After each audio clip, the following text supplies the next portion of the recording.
You can have the best sales copy in the world written by the best copywriter, and if you mail it to the wrong list, you'll get zero response. If you have a good list and you write a sales letter and it's mediocre, it's not real strong, the offer's kind of weak, but the list is good, then you're going to get great response. Most important thing in direct mail is getting the right mail list, having the right target to go after. Today, direct marketing legend Craig Simpson reveals what every business owner ought to know about advertising in the new COVID economy. I'm Ken Newhouse. Building a profitable business isn't only about generating leads and driving sales. It's about who we are and what we're made of. It's about finding the most effective methods to persuade, inspire, and ignite the imagination of others so you can succeed in business.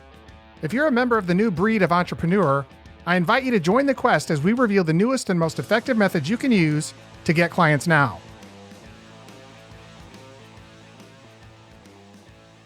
In light of the new COVID economy, what would it mean to your business if you could distill the wisdom of the greatest marketing geniuses of all time, providing you with the information you need to become a master marketer? Products and business models change over time, but human nature does not. The same principles of human desire and methods of influence that guided the markets of ancient Greece are still in operation today. In order to get people to do what you want them to do, you have to understand what motivates them. You also have to know how to present yourself, your products and services to get their interest, their trust, and ultimately, their willingness to call you, visit you, and go from interested prospect to paying client. The principles of effective advertising, marketing, and communication pioneered by legends of marketing such as Eugene Schwartz, John Caples, Robert Collier, and many, many others is just as fresh and relevant today as it was back when they first shared their findings with others. Anyone who's in the business of influencing other people would become much more successful by understanding what these men discovered long ago. Whether you're a coach, consultant, or professional writing your own ad copy, working for clients, writing homepage copy for your website, or writing copy to sell yourself, you would do a much better job of accomplishing your goals if you understood the universal principles of human nature and advertising we're covering on today's episode. I'm Ken Newhouse, host of the Get Clients Now podcast, and I want to welcome you to episode number 386. My guest today is none other than the legendary marketing and direct mail genius, Craig Simpson. Simpson is CEO and founder of Simpson Direct, world-renowned marketer, speaker, and best-selling author of The Advertising Solution, a book he co-authored with my guest from episode 385, to be Brian Kurtz, and also The Direct Mail Solution, a book he co-authored with mean old Dan Kennedy. There have been many great marketers and copywriters over the years, but on today's episode, my guest, Craig Simpson, is going to focus on the real legends, the great marketing and advertising minds from the past who partially created the industry as we know it and who continue to have a tremendous influence on all of us today. Their discoveries and insights into what it takes to move others to action are as fresh and alive and relevant today as they were when they were first used to create powerhouse, record-breaking advertising and marketing campaigns. These were colorful, creative individuals who invented the rules for promoting their products and themselves, and the rules work just as well today as they did back then. So if you're ready, let's welcome Craig Simpson onto the show so we can dive into the discoveries made by these great men of marketing and discuss how you can use them to make your business more profitable in the heart of the new COVID economy. All right, so Craig, it's great to have you on the show today. So on behalf of myself and the members of the Get Clients Now Nation, I want to welcome you to the show. How are you doing today? Good. Thanks for having me. I'm glad to be here, and I'm looking forward to our chat today. Craig, I've known you for many years. You've helped me a tremendous amount with the direct mail stuff that we've done over the years. You've written a couple awesome books. We're going to talk primarily today about The Advertising Solution, which is this book. And you co-wrote that one with Brian Kurtz. Yeah. Had Brian on the show a couple weeks back. And then you also wrote, I think your first book you wrote with mean old Dan. Yeah. Was that about 15, 20 years ago? I don't even remember. It's been a while, but it's more relevant, I think, today than it's ever been. Hold that book up if you got it right there handy. The Direct Mail Solution. You know that every guest that I have on the show, I fully back and guarantee their work. I have no affiliate relationship with Craig or any other guest. So if you buy, you'll go to his website or like Amazon or whatever. I have no part of it, but I believe in his work so much.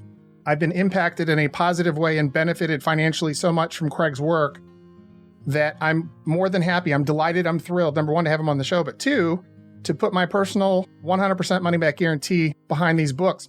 So with respect to the books, buy the books, deploy what's in the books. You'll get phenomenal results. You'll make multiples of the time and money you invest in the books. If you can't say that for any reason, email me at customerservice@kennewhouse.com. I will reimburse you, no questions asked, for one or both books. I actually think you should have both books. Craig, take a minute or two. Give us your backstory. I know you've got a real deep history in direct mail, but give us the backstory. Bring us up to speed from how you got involved in direct mail, direct response marketing, built just a fabulously successful business. You've helped tons of people, many of them who I know, with direct mail and some of the other things you're doing. Bring us up to speed, set the stage for the interview today. I got started in direct marketing in a really weird way. I was 18 years old and I was heavily involved in rock climbing. And I built this 20-foot high rock climbing wall in my parents' backyard. I was still living at home and they let me build this big wall in the backyard. And after I'd spent all the money I had on wood and steel to build the thing, I had no money left to buy the fake holds, the rock holds that you bolt onto it to climb up it. And so I started messing with some plastics and polyester resins, and I came up with a formula that I made these fake rocks by myself, and they felt like real rock. And so I made a whole bunch of them, and I put them up on my wall, and my buddies would come over and climb on this wall, and they said, "Craig, these are really cool rocks. You should try selling them." And so I took them to a couple stores, like one of them was an REI outlet and other mountaineering stores. And they looked at them and said, "These are really cool. We'd like to buy some." So I went into business for myself making these fake rocks. And I thought, well, you know what? I'm going to try advertising. So I sent out this direct mail campaign to 200 businesses. So trying to get them to carry my rock climbing holds in their stores. And then I sat by the phone and I waited for it to ring, and I waited, and it didn't ring one time. My first direct mail piece completely bombed. No response at all, and I was pretty discouraged, but I thought, you know what? I'm going to try again. So I kept trying, and eventually I found a system that worked, and I sold over 4,000 fake rocks through the mail, and that started me in direct response marketing. And I decided that I loved marketing, but I hated the manufacturing. I didn't want to go out and make these things in my sweatshop. So I sold the business and I went to work for a large financial publisher. And they kind of took me from this little bitty marketer to somebody who was mailing 30 million pieces a year. And I got into direct mail. So that was about 25 years ago, 26 years ago. And I've been in it ever since. I love direct mail, and I've probably had something in the mail every single week for the last 25 years. And some weeks it may be 10 different offers. I'm always in the mail. So that's kind of my backstory and how I got started. Craig, hasn't anyone told you that since the internet was invented by Al Gore that direct mail no longer works? By now you must be completely dirt poor because you keep sending out direct mail every week, sometimes multiple times. Obviously, I guess you didn't get the memo. I did not. I missed that. Al Gore forgot to email me that one. After he created the internet, he forgot to email me and let me know. But no, it works. That's why I've been constantly in the mail, is because people are making money. Businesses are making money off of it if it's done the right way. So yeah, direct mail's still alive and well. Key point. And in fact, you and I were just discussing this just a few minutes before we actually started recording the interview, that response rates, I'll defer to your expertise. I've used direct mail successfully for many years, but I'm not the direct mail guru as you are. But direct mail, the response rates are better now than they've been for a while. Yeah, and thankfully, more people are home right now. They're spending more time reading their mail than they were at this time last year. So response rates are naturally up. Just people having more time available at home helps me out in the direct mail world. But even before this, response rates weren't terrible. They were fine, and they're still profitable. The thing to keep in mind with direct mail, it's the one media where you're forcing the prospect to do something with your message. If you think about it, a TV commercial, you can click the button and it goes away. Radio, you can turn the channel.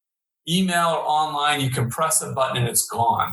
With direct mail, they're forced to do something with it, physically with it. They carry it from their mailbox to their dining room table or their kitchen table or wherever they put their mail. And now they have to decide, is it something I read, throw away, look at later?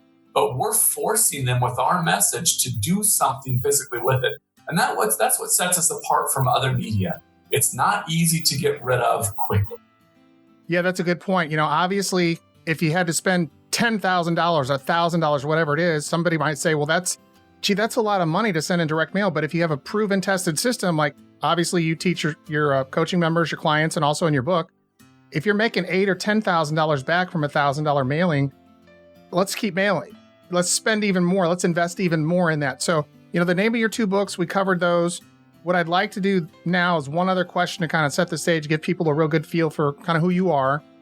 What's something about you, Craig, that the marketplace in general, maybe even your closest, most intimate coaching clients, members don't know about you, but you'd like them to know? Wow, that's a deep question. You know what? I'm a real conservative introvert. I love just spending time with my family. I'm not, I go on stage and I speak all over, at least pre-COVID I did, and I do a lot of shows and things, but really I like to be at home with my family, my kids and my wife. I'm not someone who wants to spend a lot of time out in the public. I actually like to be at home doing stuff. I have a farm with chickens and all the things, a hayfield, and I'm a real religious man. I'm a Christian, and I spend a lot of time doing church activities. And so I'm just a real private guy, so even though I do a lot of stuff out in the business world, I'm a real private guy at home. Let's talk about your book, The Advertising Solution. What I'd like to do from a 30,000 foot level, it's kind of a 2-part question, but what was the impetus or the motivation for you to write this book with Brian Kurtz? And then also, what are 2 or 3 really big, impactful lessons from a very, a real high view, 30,000 foot view without getting into the minutia that my listener could get as a result of reading and deploying what's in this book? It's a brilliant book. It is absolutely brilliant. When I first started in direct marketing for making rocks, and I went to this big, large financial publisher, the owner's son, who was in charge of marketing, handed me this stack of books and said, Craig, you need to read these and understand these. And I didn't realize what I was learning at the time and how important it was. But the Robert Collier book's like over 300 pages, and it is thick reading. But there's gems hidden inside it. And then like reading David Ogilvy's book was like, this is exciting and fun and an easy read. And I was just at this point in my career where I was going back to the foundations and rereading some of these books that I started off with. I'm like, this is great information. Nobody is reading these books today, or very few people are. And I thought, it's intimidating to try and get through John Caples or some of these other books that have been written. And I was like, I should put this in a concise, easy to read book that gives all the key tips. So I put it together. And as I was doing it, I thought, I need to partner with someone on this. Who else has the same beliefs that I do when it comes to direct response? And Brian Kurtz is right there. I mean, he studies these guys. He knows them inside and out and has been his whole career. So for me, in my mind, he was the perfect guy to write this book with me. And so that started the long process of putting it together. One, getting in the mind of the prospect and knowing how to motivate them to respond. That is huge. And that's what these guys did from the 1920s all the way up through when they passed away, is learning, teaching others how to get in the mind of a prospect so you can get them to respond. That's one of the biggest jobs in direct response marketing. And the other one is just the overall mindset that you have to do these campaigns. It's not like throwing spaghetti on the wall and hope it sticks. There is a system and a process you have to go through in order to put together a successful campaign. And it doesn't matter whether it's TV or radio or direct mail or online. These principles taught about sales copy, getting in the mind of the prospect, the research, all those things go into any type of campaign. And so that's what the book really teaches. One of the key things the book really teaches. I wanted to, I think I'm going to wait, but I want to ask you because it's one of the questions I get asked a lot. We tell people you have to know what your prospects' emotional hot buttons are, and there's so much more to that. And then the question I get is, okay, well, how do you find out that information? So we'll get into that in just a little bit. Maybe I get your feedback on that. But Sure. Just one more thing I want to touch on with you and Brian in writing this book. And obviously we'll stick with the book, but what's the biggest marketing lesson, the most impactful, the one that's made you the most money that you learned from your co-author, Brian Kurtz? Bullet points and lists. He said he's really instilled in me that bullet points and lists make it easy for people to digest. Whether you're writing a book or writing a sales letter, when you put together short lists that are easy to get through but have powerful points in them, those things are great for motivating people to take the next steps. And so in the book, a lot of that stuff that comes out that are bullet points and lists, that's stuff that Brian really pushed me on and said, Craig, we got to do this. But that applies to sales letters too, or any other sales message. So that would be some of the biggest things I learned from him. I don't know if it was Halbert. Who's the one that came up with the analogy of the grease slide? I think the bullet points are a great way to get your prospect onto that grease slide and kind of suck them into your copy and get them to emotionally commit subconsciously to staying in the letter, staying in your ad, your marketing campaign, whatever it is, your piece. Yeah. Bullet points are awesome for that. I want to read my next question because it's a little bit of an involved question, but I want to make sure I get this right. And this has to do with Robert Collier. He's one of the guys that you pointed out in the book. And the Robert Collier letter book, yes, is a very in-depth book. It's packed full of gems, but he's kind of an ethereal, kind of out there kind of guy in some of the other endeavors that he's been involved in. But that particular book is a gem. It's an absolute gem. But I'm going to read a quote from his. It says, his quote, "The secret to effective advertising can be learned from a story about fishing." Mm-hmm. He said, "What is the bait that will tempt your prospect? How can you tie the thing that you have to offer tied up with the bait?" Give my listener an example of what the lesson is he's trying to teach there. If I can just touch a little bit more on that, he tells the story of two guys fishing in a pond. And you've got the sports fisherman who's got all the fancy gear. I guess in today's world, he's got the fancy waders and the booties and the vest and the nice pole and rod and reel. And then on the other side of the pond, you got a boy with a stick and a string, basically. And they're both casting in the pond, and the boy is reeling in fish all day long. The sports fisherman who's got all the fancy gear can't catch anything. And the idea is the boy is using the right bait. He has the right message for these fish. And that's really what it's about. When we're trying to motivate a prospect to respond to something, we have to know what that bait is that's going to grab their attention.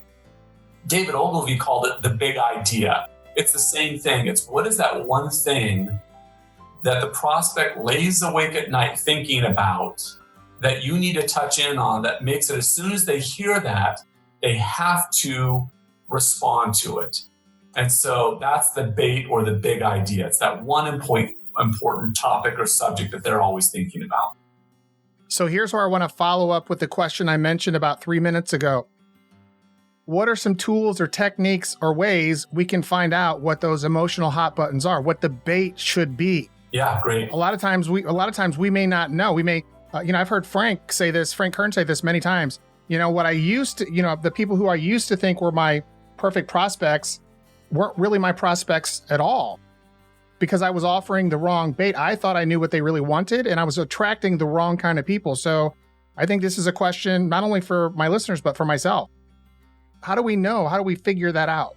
There's a number of ways to figure it out. So first of all, you want to make sure you're looking at your customers, not your prospects.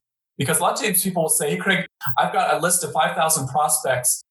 Let's model them, which means let's try and find out more information about them by matching them to their database and pulling out their key characteristics and who they are. Well, the problem with prospects is they haven't spent money with you. So whenever we're talking about who you want to go after, you want to look at your buyers. Buyers are the most important people. So don't try and get distracted by who's in your database. Only focus on those who have spent money with you. So how do you find out? A couple ways. One, obviously you could do some kind of survey with them and offer a reward. Do some kind of survey and offer them some kind of bonus or free incentive. You can take and do what's called this model, which I mentioned just a minute ago, where basically you take your database of customers and you can send it to a big company like Equifax or Target Source or Total Source. There's a whole bunch of them. And they have a database of 30 million or more customers on it. They'll match your customers to theirs, and their data already has information appended to it, which would be hobbies and interests and other characteristics, age, income, what credit cards you use, what Tylenol or Advil better. I mean, all these things, like hundreds of data points. And get that information back and look at it and say, okay, what are the key characteristics of my customers?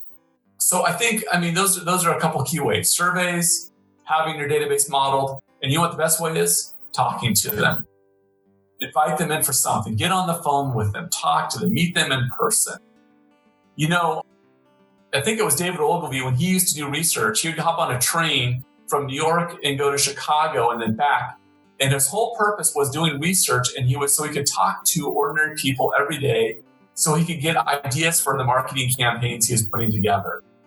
Eugene Schwartz used to go out to dinner and he would quiz the waiter or waitress about certain things because he wanted to find out about people he would be selling to, so he can see the terminology they used or the language they used, so he can incorporate that in his marketing message. It's really all about research.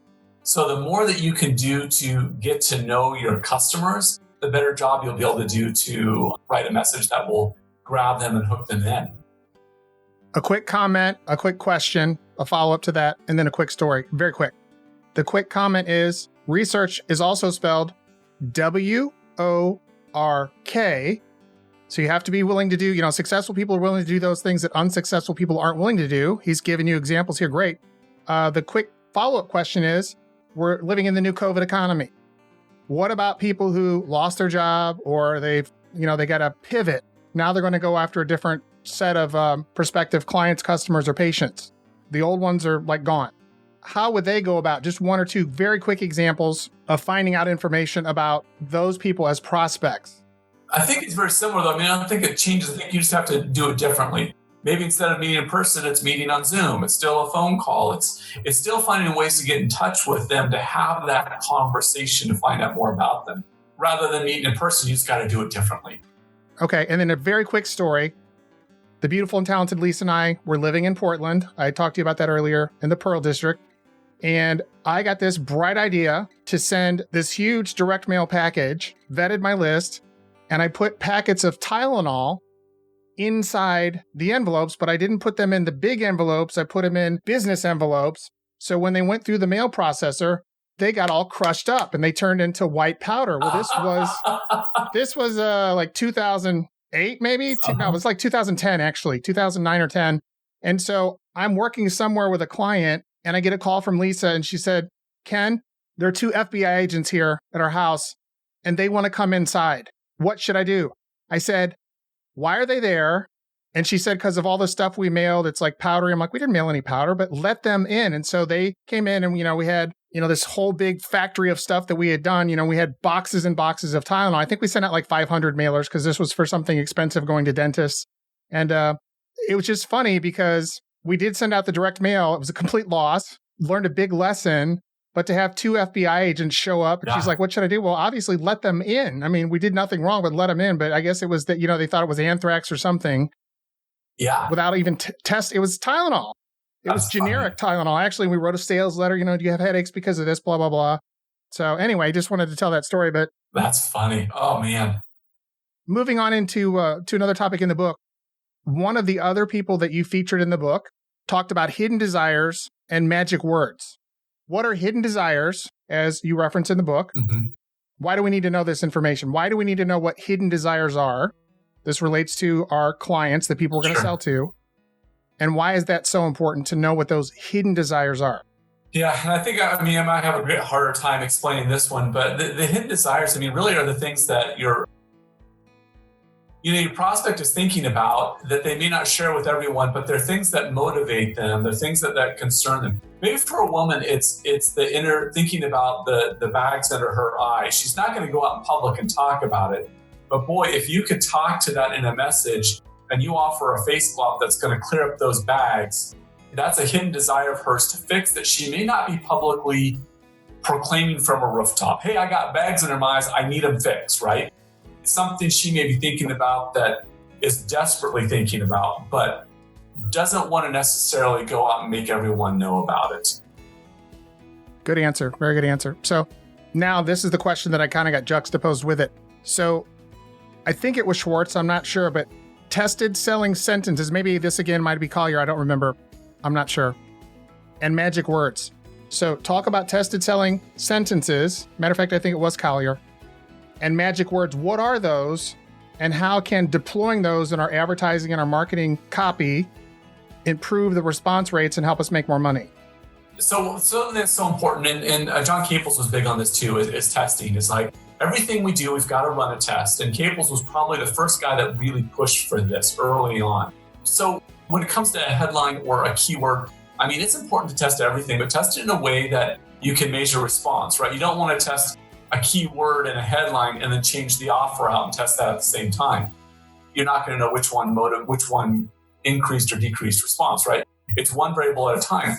But you got to find those words that resonate with the prospect. So a while ago, I was doing a campaign to bankers, and there's certain terminology that we use with the bankers that we would not use with the general public. There's things that we would say to them in a way that would only connect with them.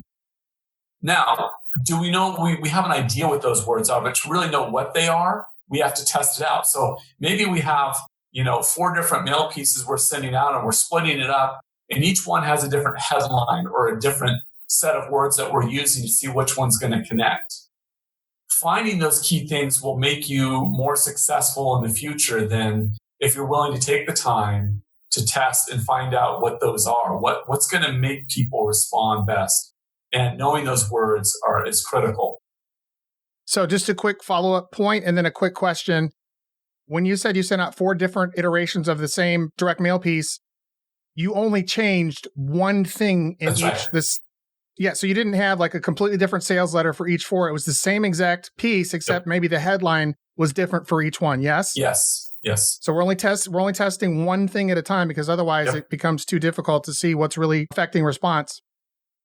It's important, not just with words, but with images. One of the largest mailers that I worked for was a financial publisher, and we tested images of him. So we tested him in a suit because it was financial. We tested him in a ball cap. We tested him in casual clothes. We tested him with like an Indiana Jones bomber jacket. And we tested him with a cowboy hat and a denim shirt. The cowboy hat and the denim shirt worked so much better than all the others that all our advertising from that point forward made him out to be the cowboy in the denim shirt. Now, we would have never known that had we not tested the images, the photos of him. But it was so important that it gave us a lift in response, a significant lift, that it was worth doing in everything that we did. Had we not found that one piece of information out, we would have missed out on millions of dollars of future sales because it was that significant. So it's testing everything. It's those words, those images, and it takes time to do this. It's not something you can do in the first mail campaign.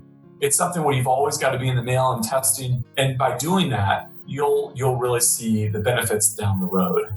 So 2 quick things. I think the comment I was going to make is, I think something similar happened with Ogilvy with the Hathaway shirt when he used the eye patch with the guy. It just exploded the response. But I just want to be clear. I know the answer, but I want you to clarify for my listener, because I've seen this mistake. I've seen a dentist before he was my client. I wouldn't believe this story if anyone told me, had I not talked to him personally and seen the proof that he spent $100,000 on a direct mail campaign, like a 4-step direct mail campaign, to some company because they promised him he'd get all these new patients. He didn't get one. Not a single patient. I wouldn't have believed it. So you're not telling my listener they need to test first when they mail, right? Before they really just go all in on a direct mail piece. They need to make sure that they're going to get a response. Oh yeah, certainly. I had a huge company come to me, and I don't want to say their name. I don't want to throw them under the bus, but they're a big online company. Everyone would know the name of this major player in the online world. And they came to me and they said, "Hey, Craig, we mailed out 300,000 postcards, and we were trying to have a hard time figuring out the response on it." Well, they didn't track it. They had no clue, but yet they sent out 300,000 postcards. And so I set them up with a direct marketing system. But, for me, if you're a small business, you can start out with a few hundred pieces to your targeted list. You can start off with 3,000 pieces. You can start off with 10. You don't need to do 100,000 pieces. Start out small and build from it. Now, a lot of people say, well, you've got to have 100 orders come in order to determine the response, which one's better. That's not true. Start small and then slowly scale up. If you want to scale quickly, yes, do big campaigns. But for the average business owner, just start small, do bits and pieces. I have a dental client who just mails 250 pieces of a special type of campaign, and it brings in, over $10,000 worth of work for them.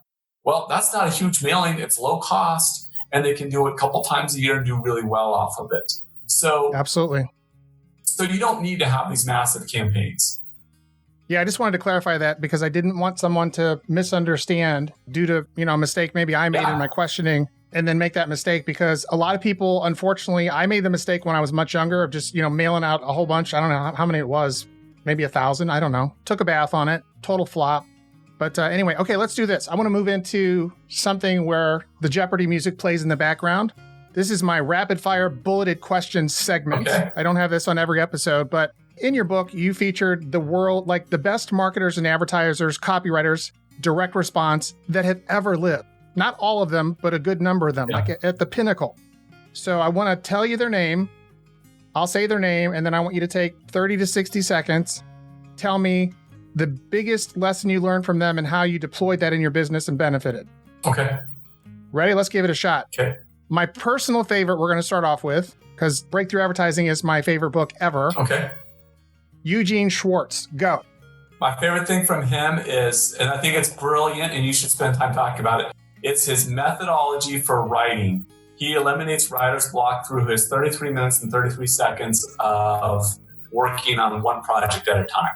It's brilliant. I don't know if you want to talk about that, but that is... Follow up. Go ahead. Run with it. Run with it. Take a minute or two and run with that. One of people's toughest things is saying, well, what am I going to write? How am I going to put together a sales letter? I don't know how to do that. And they get what they call writer's block. Eugene Schwartz was brilliant. He would only work 33 minutes and 33 seconds at a time. He'd sit down at his desk, set the timer, and during that time, he would only work on his copy. Now, it may be just organizing thoughts, grabbing bullet points, writing things down. He didn't really just sit down and write from start to finish. Instead, he wrote little segments here and there. And then as time went on, he would organize them. But when the timer went off, he'd get up, go to the bathroom, get coffee, have a snack. That was it. He was done for that time. And then he would go back and he would set his timer. So he wrote copy working 33 minutes and 33 seconds at a time. And he never had writer's block. And I've done this not just with writing, but with other projects I didn't want to do. It works because you don't have this massive thing ahead of you to do. Instead, you're only working for 33 minutes at a time. And it makes it very digestible and very easy to do. Yeah, I use it all the time. In fact, I used to get up and move around or whatever. Now, I'm not a big gamer at all. But my son got me into playing Golf Clash. So now, if I'm going to have my scheduled break, it kind of it resets my thought process. It resets my concentration, my focus, everything. And then I go right back to what I'm doing fresh. Otherwise, it's like I'm in a fog if I don't do that. And it's a very powerful thing. Okay, number 2, here's the next one. Claude Hopkins, go. I would say test, track, and adapt. He was great at talking about testing, and so was John Caples, but Claude Hopkins was I think, did a better job of it early on. And it's just the fact of don't send out a campaign unless you know how you're going to track it, and then know what the results are going to be able to be so that you can adapt to future campaigns. Yeah, he lived so long ago, and the guy was an absolute genius. Smarter than most marketers, I wouldn't call them marketers, wannabe marketers are today. Yeah. Just the things he did, amazing. Just absolutely amazing. All right. Another legend, David Ogilvy, go. Oh, the big idea. He had the famous Rolls-Royce ad. That was brilliant. He was research and the big idea. David Ogilvy was brilliant on research. And I love in his books where he talks about researching the customer and the client. And he's got great tips for that.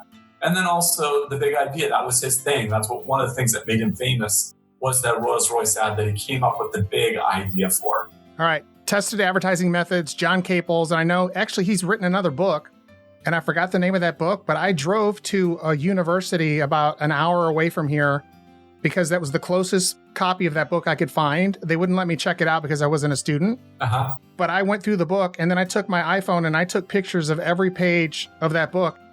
I haven't gone through the book yet, but it's one of those books. I'm like, Caples wrote it. I got to have it. So yeah, I thought it was worth it. But what's the one big thing from Caples? Well, his is the testing. I mean, I know we talked about that already, but I mean, he was real big on it, is that you've got to test everything. And he talks about the formulas of that and the breakdowns of it. But testing was key. And that's probably one of the things that made him famous was the amount of tests that should be run and how often, and just, he was huge into testing. And it is, whatever we're doing, whether it's online or offline, always test something. Because if you're not testing, you're not learning. And if you're not learning, you're not going to be able to increase your response rate or increase your profits. You've always got to test in every campaign, no matter how small or large.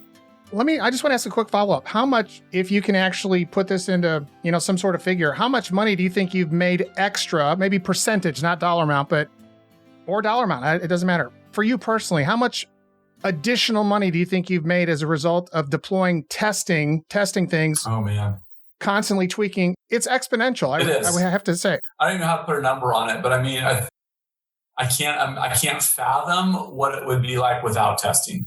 I mean, just like the cowboy hat and the denim shirt, that accounted for tens of millions of dollars. Had we not tested an image, but the image, the persona that went with it and made it all tied together, made it so our marketing went from mailing a few million pieces a year to our biggest year, mailing 30 million pieces of mail. That's amazing. The cowboy hat and the denim shirt played key into that.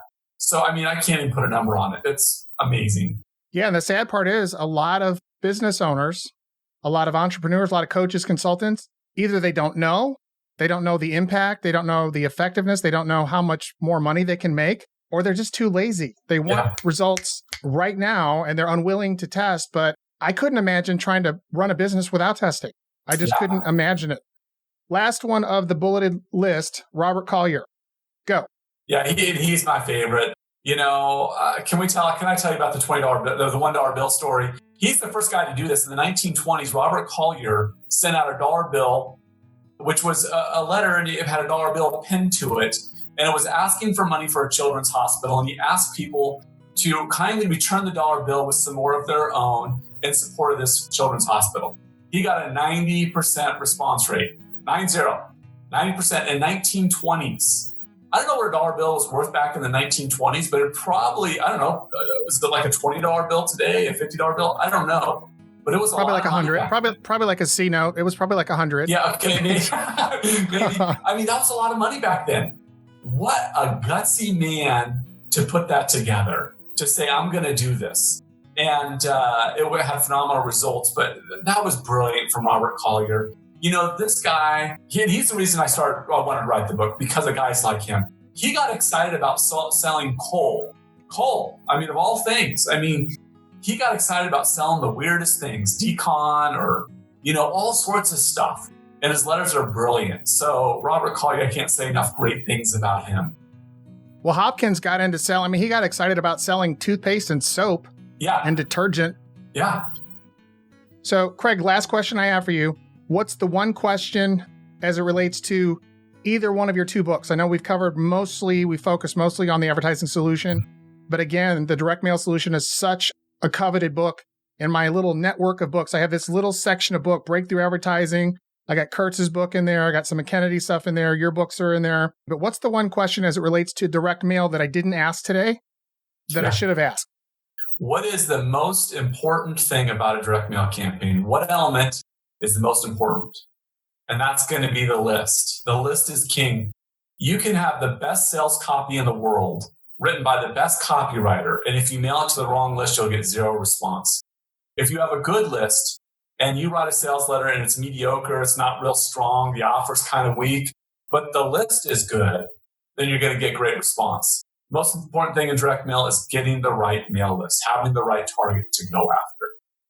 All right, Craig, if you could give us your contact info, I want my listener to be able to find out more information about you, some of the work you're doing, get a chance to look at all the amazing testimonial videos you have on your website, just the cool stuff you're doing with direct mail, the cool stuff you're doing with the advertising solution, your coaching programs. What do we need to know?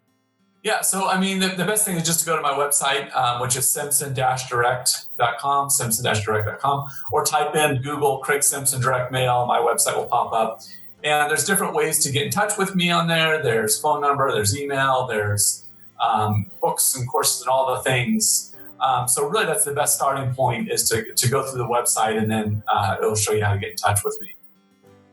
As I mentioned at the conclusion of last week's episode with Brian Kurtz, every ad, marketing campaign, and promotion I use for my clients' businesses, as well as for my businesses, Ken Newhouse & Co., as well as the Get Clients Now podcast, is built on a direct marketing foundation.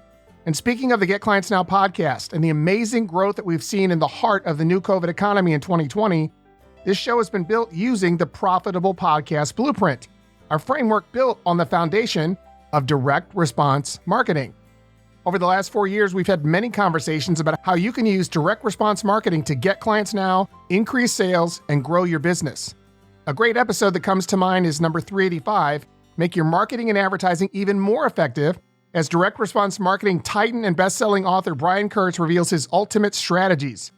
The new COVID economy has made business more challenging, more difficult than ever. But in this episode, legendary direct marketing coach and best-selling author Brian Kurtz, the man who helped take boardroom reports from $5 million a year to over $156 million a year, reveals his best-kept secrets you can use to make your advertising and marketing more effective than ever. Episode number 385 is where you can find details for that.